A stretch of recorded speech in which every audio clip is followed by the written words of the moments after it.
The new Higher Education and Training Minister, Buti Manamela, has been sworn in a ceremony held a short time ago.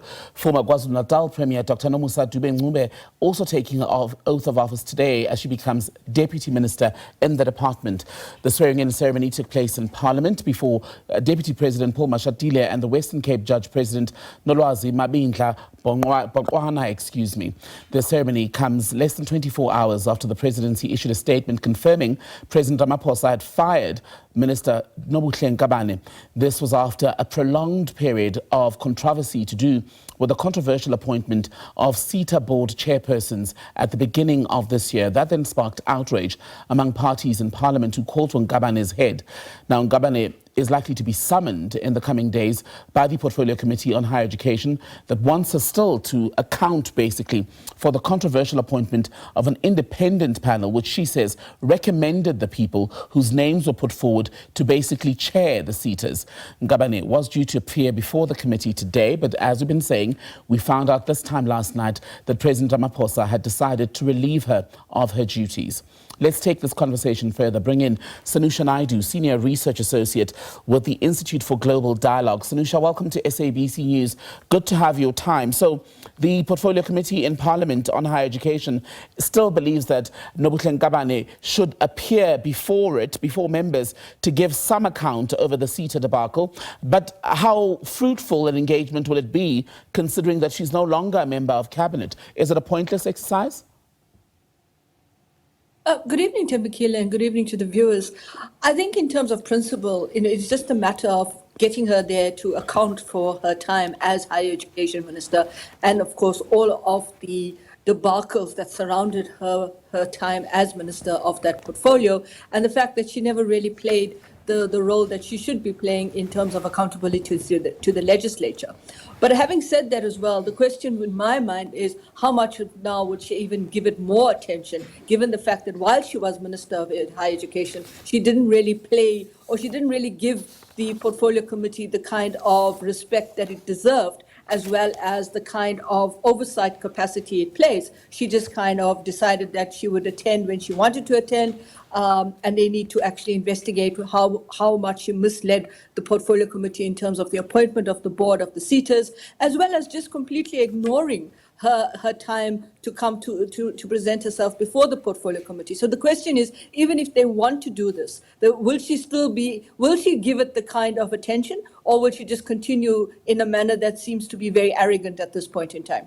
And it would appear that and I don't know if you agree, Sanusha, the members of the committee basically want some sort of a moment of accountability, as some of them would term it, but they're looking for a scenario, aren't they, where Dr Ncube-Dube would ultimately come before them and admit some degree of wrongdoing. I'm not sure to what extent, but given that that's not happened, and today she's given an interview, in fact, suggesting that she knew that there were people who were coming after her, that seems unlikely to happen. Indeed, Tembakile. I think they want to exercise their right of oversight. And it's important that the legislature, the parliament, and the portfolio committees do play that role. They have to be playing a much more integrated, a much more oversight role in terms of the strength of the capacity of the legislature to hold the executive accountable. What we've seen thus far, there's a little bit of a difference under the current administration of the parliament, but what we've seen in previous times is that it's a kind of just coming to parliament, ticking boxes, and then leaving again.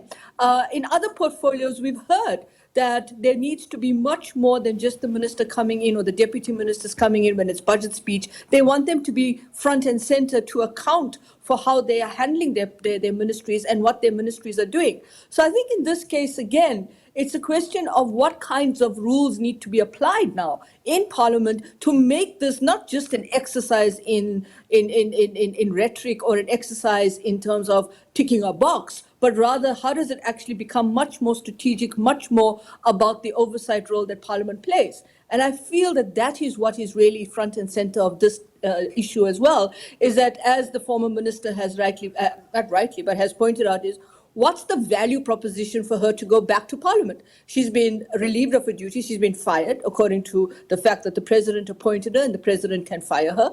And so the question would be is, what happens going forward? Will there be any kind of accountability? And so there's another dynamic to this, Thembekile, and that is whether or not, as an ANC member, will she also be brought forward against the disciplinary committee in the party to account? And maybe that is something we need to also think about. So based on the ANC's track record then, how harshly does it act against members, senior members, by the way, who have sat in cabinet when they're found to have misled Parliament?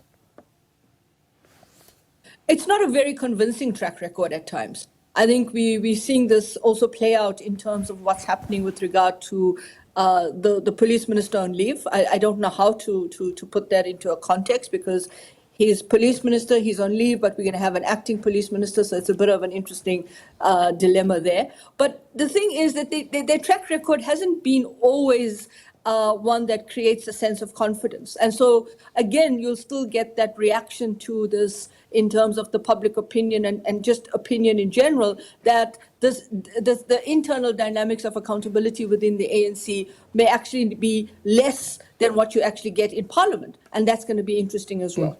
And Buti Manamela, the new minister, was deputy under Dr. Ngabane, right? Can he simply plead ignorance to what was unfolding around the SETA debacle, or should he also face some level of scrutiny, especially now that he's minister, regarding what he may or may not have known at the time? Well, I think this depends on the portfolio committee, because if the portfolio committee realizes that it may be less of a chance to get the former minister into the portfolio committee to account, then they may think of another alternate route, and this route will be the current minister that has been appointed. And that would be an avenue to explore in terms of to determine how much of what was happening in the higher education ministry was he privy to, how much of that was actually going through his office or his desk, and to use that as an avenue to then create the kind of accountability you want. Because I think that is where we're missing this middle layer in terms of the accountability, that because the minister serves in the executive, they can actually be kind of cushioned around some of these issues. So I would like to think that this level of accountability doesn't just stay with the minister, it actually permeates throughout the ministerial portfolio in the higher education and in other portfolios. So you can't necessarily just only go after the minister. I think you have to have a much more cohesive, a much more integrated approach to the accountability of the executive. What's interesting, Sanusha, is that the new deputy minister in the Higher Education and Training Department, Dr. Nomusa Ncube-Dube, was among the people who were on that list of people meant to chair the SETA boards that caused all this controversy and ultimately led to the firing of Dr. Ngabane. Well, what does that mean for her stay in that office, and how the portfolio committee, which has taken such serious umbrage to that process, how it will interact with her? Well, I think if they want to, they can actually use that process or use the fact that she was part of that whole process in terms of the SETA board to their advantage, if they want to. Again, the question is, what will be the closing of the ranks in the portfolio around this? Because now she's a deputy minister in that portfolio. I think we can't ignore the other issues that kind of underline this question around having to have another person from KZN in that portfolio. I see the politics around that also becoming quite interesting in terms of that kind of maneuverability. So again, if the committee and all committees in Parliament are able to basically leave their party credentials at the door and play the role of MPs that carry out the oversight, then it will be interesting to see how they use this in terms of the strategic offensive they want to take in asking her to account for what has transpired in terms of how she got there and so forth. But the other thing that's also important here, again, Thembekile, and that's another issue that needs to be discussed and ventilated in another occasion, is the rules based around the accountability of the presidency as well. Because you now have this question around the appointment of the deputy minister, but given her previous track record and the previous linkages to the former higher education minister and the SETA board, raises that dynamic of some of those issues that need to be discussed. Sanusha Naidu, always such a pleasure to talk to you.